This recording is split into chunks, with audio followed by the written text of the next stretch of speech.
라는 제목으로 같이 말씀을 나누겠습니다.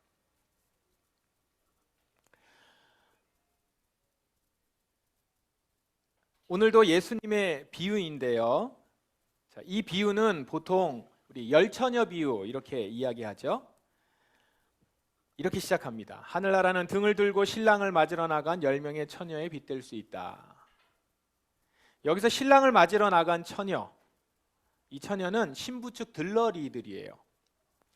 당시 유대인들은 결혼을 할 때 결혼 1년 정도 전에 약혼을 먼저 했다고 해요. 정혼한다고 하죠. 그 기간에 남자는 이 기간에 이제 신혼집을 준비합니다. 그리고 신부는 그동안 가정을 꾸릴 준비를 하면서 이제 신랑을 기다려요. 아직 결혼은 안 했어요. 그렇지만 결혼이 예비되어 있는 상태인 것입니다. 신랑은 결혼 준비를 해서 신부의 집으로 이제 신부를 데리러 옵니다. 이렇게 결혼식을 위해서 신랑이 올 때 신부 측에서 신랑을 이제 맞이하는데, 이때 첫 번째 맞이하는 이들은 신부가 아니라 신부 친구들이나 그 집의 종들이었다고 해요. 지금 비유에 나오는 이 10명의 처녀는 아마도 친구들이 아니었을까 싶습니다.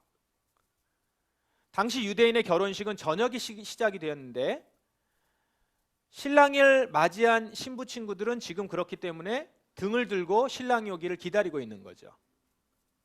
그런데 오늘 비유에는 무슨 일 때문인지 신랑이 예상보다 좀 늦게 오게 됐습니다. 예상치 못한 문제가 지금 발생한 건데요. 이때 10명의 처녀들은 지혜로운 처녀들과 어리석은 처녀들로 구분이 되게 돼요. 자, 혹 있을지 모를 이러한 일을 예상하고, 이렇게 늦게 올 수도 있고 여러 일이 있을 수 있잖아요. 그 일을 예상하고 기름을 충분히 준비한 지혜로운 처녀들, 그리고 그런 상황을 예상하지 못하고 기름을 준비하지 않았다가 나중에서야 기름을 채우려고 허둥지둥 하던 어리석은 처녀들, 지혜로운 처녀들, 어리석은 처녀들. 신랑이 온다는 소리를 들었을 때 지혜로운 처녀들은 곧장 나가서 신랑을 맞이할 수 있었습니다. 그러나 어리석은 처녀들은 기름을 마련하려고 갔다가 돌아오니까 신랑은 벌써 들어갔어요. 신랑을 맞이하는 시간을 놓쳐버린 겁니다. 결혼식은 시작이 되었고 잔치집 문은 닫혔습니다. 어리석은 처녀들은 결혼잔치에 들어가지 못합니다. 어리석은 5명의 처녀들은 신랑을 기다렸지만 신랑 맞을 준비를 하지 않았기 때문에, 기다렸지만 신랑 맞을 준비를 충분히 하지 않았기 때문에 잔치에 들어가지 못하게 된 것입니다. 비유 끝에 예수님은 이렇게 교훈을 하시죠. 그러므로 항상 깨어 있어라. 그 까닭은 너희가 그날과 그때를 알지 못하기 때문이다. 여기서 깨어 있으라 이렇게 나와 있잖아요. 여기서 항상 깨어 있으라. 깨어 있으라는 것은 단지 잠을 자지 말라는 것이 아닙니다. 비유에 보면은 10명의 처녀 모두 잠이 들었었어요. 깨어 있으라는 것은 잠을 자지 말라는 얘기가 아니라 신랑이 올 때, 그 소리가 들릴 때 즉시 맞이할 수 있도록 미리미리 준비하고 있으라는 거예요. 10명의 사람들이 지혜로운 처녀와 어리석은 처녀로 나누어지게 된 결정적인 차이가 무엇입니까? 기름을 준비했느냐, 충분히 준비했느냐, 그렇지 않느냐예요. 신랑이 오기 전까지는 지혜로운 처녀와 어리석은 처녀가 구분이 안 됩니다. 그냥 다 같이 기다린 것처럼 보여요. 똑같아 보입니다. 그러나 신랑이 왔을 때 지혜로운 자와 어리석은 자, 준비된 자와 준비되지 못한 자 구분된다라는 거예요. 그러므로 이 비유를 통해서 말씀하는 것은 이것입니다. 신랑 되신 예수님이 다시 오실 그날과 그때를, 예수님이 다시 오실 그날과 그때를 우리는 알지 못하기 때문에 항상 깨어서 미루지 말고 그날과 그때를 준비하라 라고 말씀하신다는 거예요. 자, 여러분, 그날과 그때 어떤 일이 일어나는지 생각해 보신 적이 있으세요? 오늘 데살로니가전서 본문에는 그날과 그때에 어떤 일이 일어나는지가 나옵니다. 짧게 정리를 해서 말씀을 드리면, 주님께서 오시는 날, 그날 주님은 하늘로부터 내려오셔서 천사장의 소리와 하나님의 나팔 소리가 울리는 가운데 큰 소리로 호령하실 것입니다. 그때 그리스도를 믿다가 죽은 자들이 먼저 일어나고 그 후에 살아있던 자들도 그들과 함께 구름 속으로 끌어올려져서 하늘에서 주님을 만나게 될 것입니다. 주님께서 오시는 날, 그날과 그때죠. 그날과 그때 하나님의 나팔 소리가 울릴 때 주님은 큰 소리로 호령하신대요. 그리고 그때 큰 소리가 날 때 그리스도를 믿다가 죽은 자들이 먼저 주님을 만나게 되고, 그 후에 살아있는 자들은 구름 속으로 끌어올려져서 하늘에서 함께 주님을 만나는 감격을 누릴 것이다. 만약에 지금 오신다면, 지금이 그날과 그때라면 우리의 믿음의 선배들, 돌아가신 부모님들 먼저 주님을 만나고, 믿음의 부모님들 먼저 주님을 만나고, 그리고 우리도 그들과 함께 주님을 만나게 된다는 것이죠. 그날과 그때. 자, 이 날을 한번 상상해 보십시오. 여러분, 정말 기대되는 시간 아닐까요? 우리가 이 시간을 기다리십시다. 깨어서 이 시간을 바라면서 우리 기다리십시다. 그러면 여러분, 그 기쁨의 날을 깨어 준비한다는 것, 이것은 구체적으로 무엇을 말하는 걸까요? 그러니까 지혜로운 다섯 처녀처럼 기름을 준비한다는 거죠. 그렇게 기름을 준비한다는 것이 우리에게는 무엇에 해당하는 것일까요? 매일 예수님이 재림하실 것이다, 이 말을 되뇌이면서 다니는 것을 의미할까요? 아모스서에 그 힌트가 있습니다. 여호와의 날을 기다리는 사람에게 재앙이 있다. 너희가 어찌하여 여호와의 날을 기다리느냐? 그날은 빛의 날이 아니요 어둠의 날이다. 여호와의 날은 빛이 아니라 어둠이다. 기쁨이나 희망의 날이 아니라 슬픔의 날이다. 조금 무서운 말씀인데요. 여기 여호와의 날이 나와요. 여호와의 날은 하나님께서 임재하셔서 모두를 다스리시는 날, 그날을 여호와의 날이라고 해요. 그러니까 우리가 지금 말하는 그날과 그때죠. 여기 여호와의 날인데, 이 날은 이스라엘이 기다리는 날이에요. 왜요? 이스라엘이 여호와께서 오시면 그때 그 가운데서 높아지고, 그때 우리는 주님과 함께 영원히 살 것이다, 이것을 생각하기 때문에. 그래서 이스라엘은 그날이 빛의 날이고 기쁨의 날이라고 생각한대요. 그런데 지금 말씀은 뭐라고 해요? 그날은 그들에게 어둠의 날이고 슬픔의 날이 될 거라는 거예요.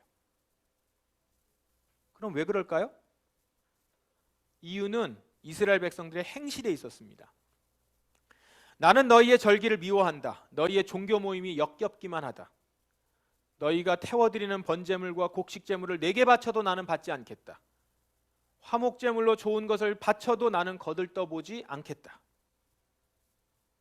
이스라엘 백성들은 절기를 지키면서 제사를 열심히 드렸어요. 꼬박꼬박 예배를 드리면서 찬양했어요.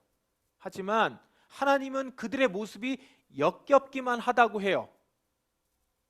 왜요?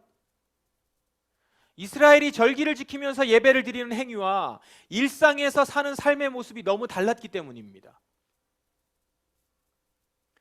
그들은 빠짐없이 성대하게 예배를 드렸지만 삶에는 불의가 가득했던 거예요. 본래 여호와의 날은 이스라엘로서는 드디어 자신들이 열방의 머리가 되고 영광을 받을 날입니다. 실로 빛의 날, 기쁨의 날이에요. 그러나 지금 신앙과 행실이 분리된 위선적인 이 이스라엘의 모습을 볼 때 여호와의 날은 이스라엘에게 어둠이 될 것입니다. 슬픔의 날이 될 거라는 거예요. 그러므로 여호와의 날이, 그날과 그때가 어둠의 날, 슬픔의 날이 되지 않으려면 어떻게 해야 돼요? 하나님께서 이렇게 말씀하십니다. 오직 정의를 강물처럼 흐르게 하고 의의 강이 마르지 않게 하여라. 하나님의 말씀입니다. 정의가 흘러가게 해야 한다는 거예요. 의가 그 삶에서 흘러야 한다는 겁니다. 강물처럼. 강물이 뭐예요? 끊이지 않고 흐르는 거잖아요. 계속 흐르는 거예요. 그러니까 신앙 따로 삶 따로일 수가 없어요. 내 삶에서 정의가 한번 흐르면 계속 흐르는 것이지, 여기서는 흐르다가 여기서는 안 흐르다가 할 수 없다라는 거예요. 우리가 예배를 드릴 때 하나님을 높이고 진정으로 하나님의 의로우심을 찬양하듯이 내 삶의 자리에서도 그것이 그대로 드러나서 하나님의 의로운 통치가 나타나고 애쓰는 삶을 살아가는 것, 그게 오직 정의를 강물처럼 흐르게 하고 의의 강이 마르지 않게 하는 모습이라는 것이죠. 결론적으로 아모스서의 말씀을 통해서 우리는 항상 깨어서 그때를 준비하며 산다는 것이 어떤 의미인지 알 수 있습니다. 바로 항상 깨어서 그날과 그때를 준비하며 산다는 것은 하나님을 예배하고 말씀과 기도 생활에 힘을 쏟는 것은 물론이고, 나아가서 우리의 일상의 삶의 자리에서도 하나님의 정의를 행하고 의의 실천을 하는 것을 의미합니다. 그것이 내가 깨어 그날과 그때를 준비하며 사는 것, 지혜로운 다섯 처녀가 기름을 준비하며 기다렸던 그 모습이라는 것이죠. 말씀 묵상과 예배, 기도, 11조, 이런 종교적 헌신이 필요 없다는 게 아니에요. 그 일이 중요합니다. 중요한데 그 일이 정말 하나님 앞에서 진실되게 드려지는 행위가 되려면 거기서 그칠 것이 아니라 내가 속한 가정과 일터와 사회에서 하나님의 정의를 강물처럼 흐르게 해야 한다는 것입니다. 내가 속한 공동체의 의의 강이 마르지 않게 흐르게 하는 삶을 살아야 한다는 거예요. 이것이 바로 깨어 그날과 그때를 준비하는 것입니다. 지혜로운 다섯 처녀처럼 신랑이 올 때를 위해 기름을 준비하며 기다리는 것입니다. 그러면 좀 더 구체적으로 내 삶의 자리에서 정의를 흐르게 하고 의의 강이 마르지 않게 하는 것은 어떤 일이 있을까요? 우선 그것을 알기 위해서는 성경에서 정의를 어떻게 말하는가를 보셔야 돼요.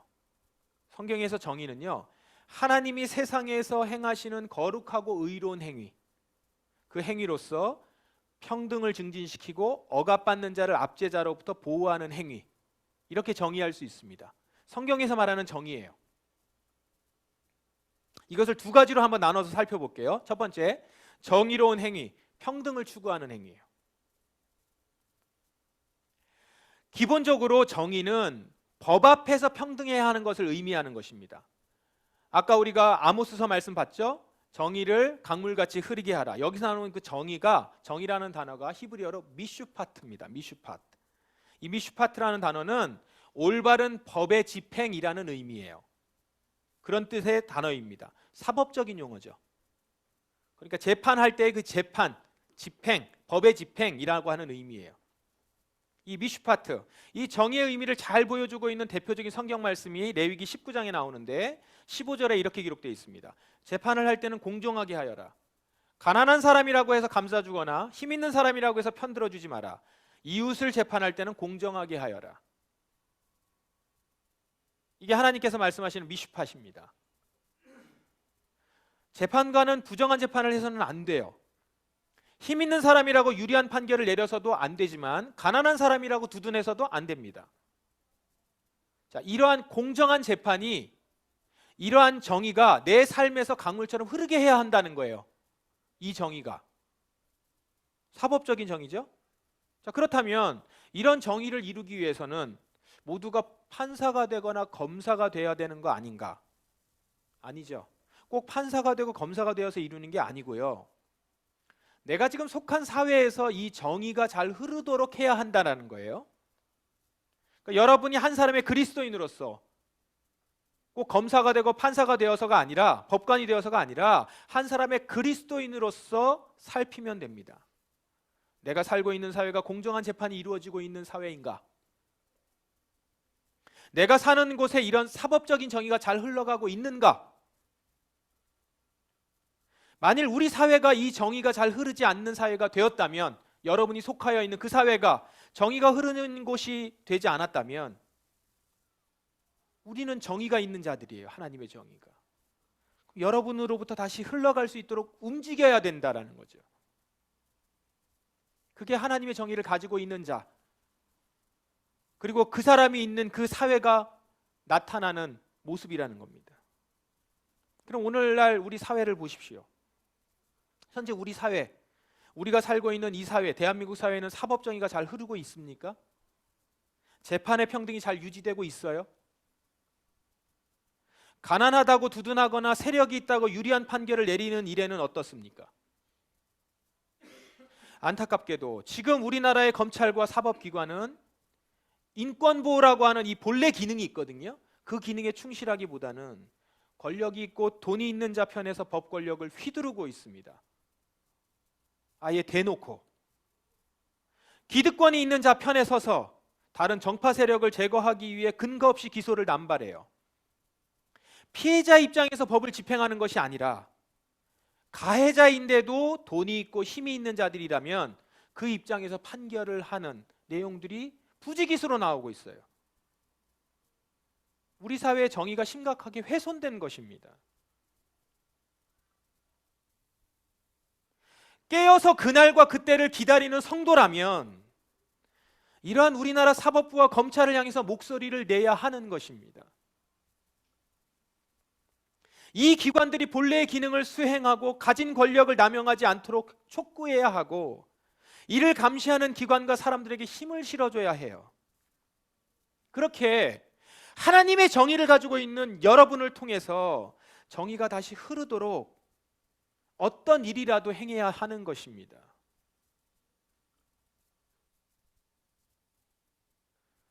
여러분 중에 혹 저는 그런 거 잘 몰라요, 그냥 예배 잘 드리고 신앙생활 열심히 하며 기도할래요. 뭘 기도할 겁니까? 여러분은 무슨 기도를 합니까? 여러분이 신앙생활 잘한다라고 하는 그 신앙생활은 도대체 뭡니까? 아모스서에서 하나님의 말씀하시는 것을 다시 보십시오. 너희의 노래를 멈춰라, 나는 너희의 비파 소리도 듣지 않겠다. 예배 중에 나오는 행위거든요. 정의를 잃은 자가 성전에 와서 예배드리며 노래하는 것 받지 않으시겠다는 거예요. 그런 예배는 종교 모임에 지나지 않아서 역겹기만 하고, 그래서 나는 받지 않겠다, 하나님이 지금 말씀하고 계시지 않습니까?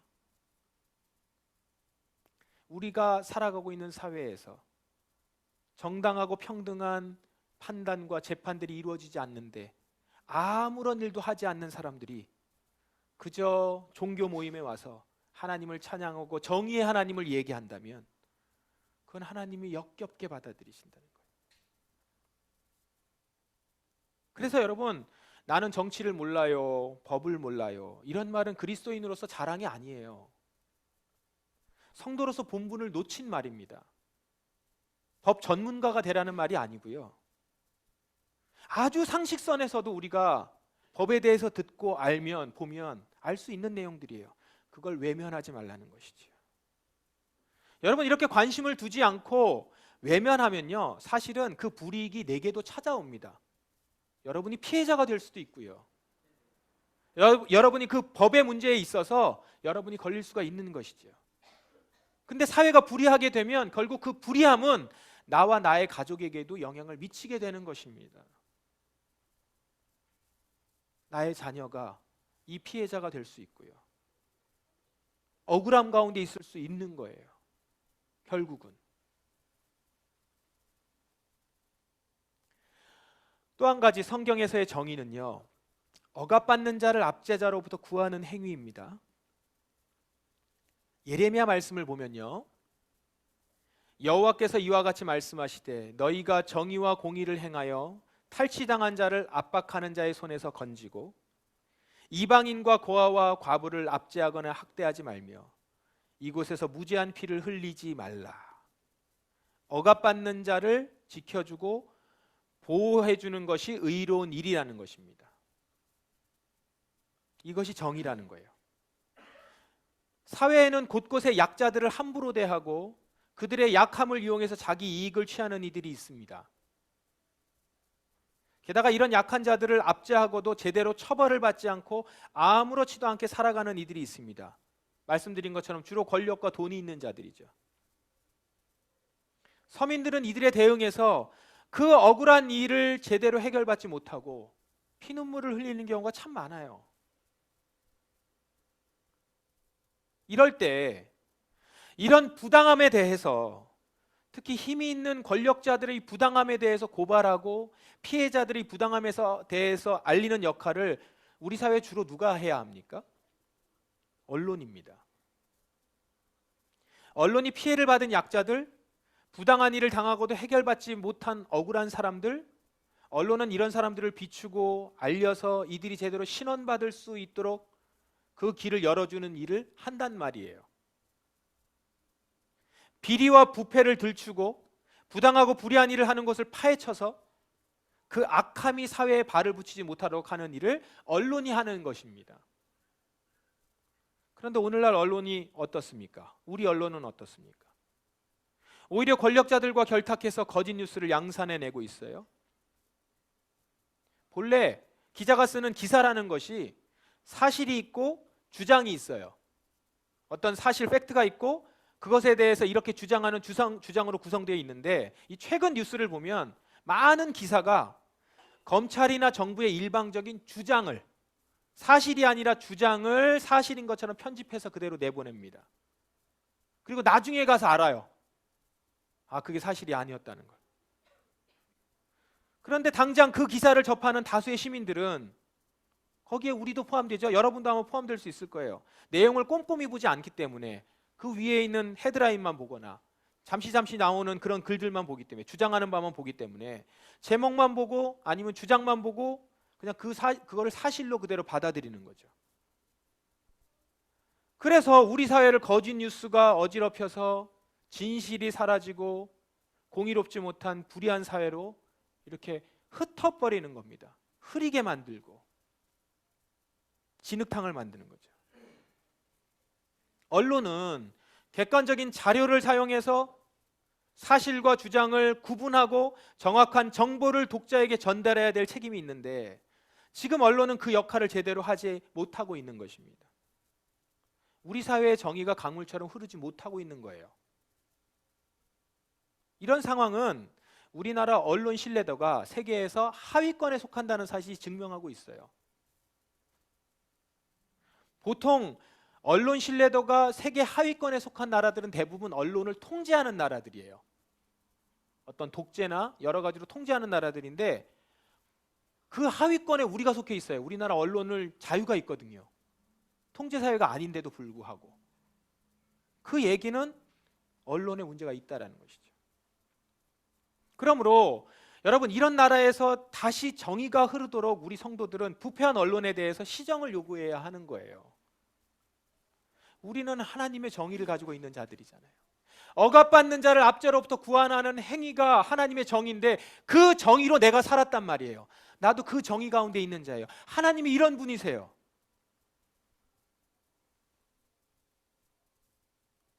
그 하나님을 기다리는 사람들이라면, 그렇게 깨어있는 그리스도인이라면, 그날과 그때를 기다리는 성도라면 언론에 대하여서도 정의가 흐를 수 있도록 해야 한다는 것입니다. 거짓된 정보를 남발하는 것을 보거나 팔아주거나 그것을 인용하거나, 여러분 자신이 거기에 속지 않고 진짜를 보고 진짜를 이야기하고.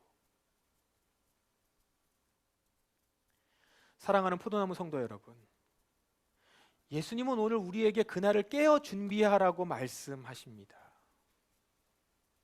깨어 준비하라는 것은 매주 교회에 나와서 이렇게 하나님께 예배드리는 것을 시작으로 해서 우리가 속한 가정, 교회, 사회, 국가, 즉 우리의 모든 삶의 자리에 하나님의 정의의 강이 흘러가도록 하는 것입니다.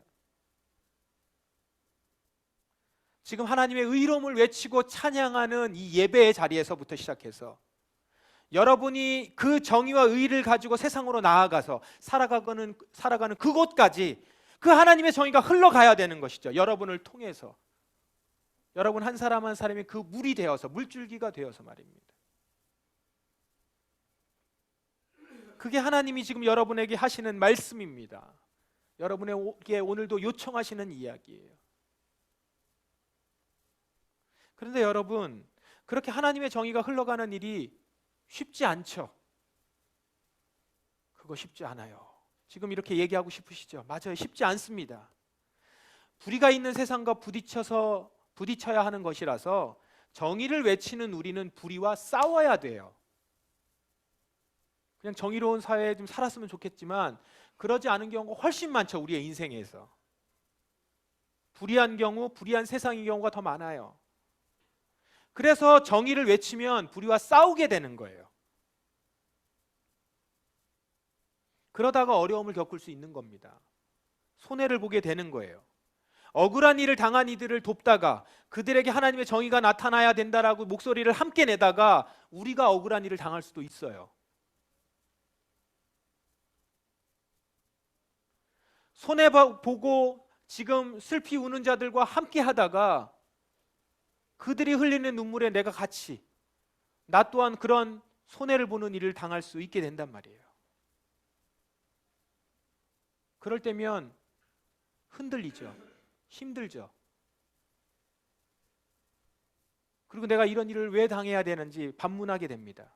그렇기 때문에 우리는 날마다 우리가 누구인지, 우리의 마지막은 어디인지 그 확신을 갖고 있어야 된다라는 겁니다.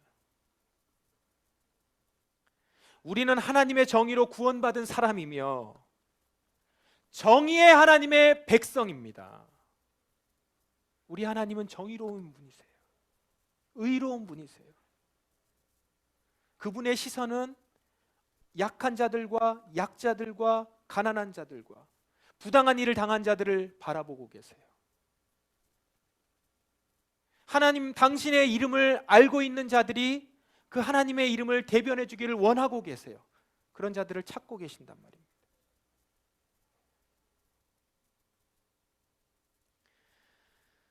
우리는 여호와의 날이 올 것을 믿고 그 날을 기다리는 자들 아닙니까? 저와 여러분은 신랑 되신 예수님을 기다리는 자예요. 그냥 마냥 밖에 서 있는 자들이 아니라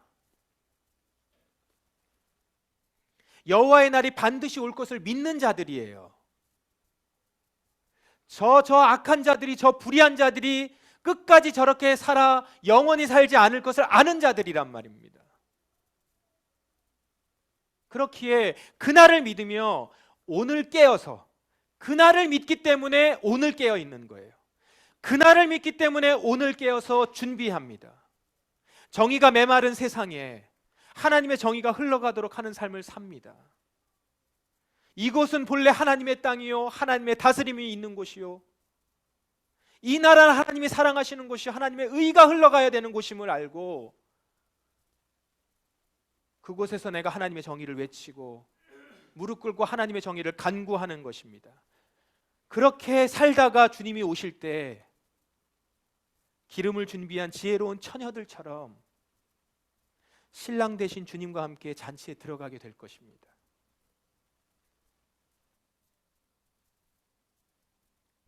그날을 기다리며 여러분을 통해 하나님의 정의가 강물처럼 그렇게 흐르게 되기를 주님의 이름으로 축원합니다.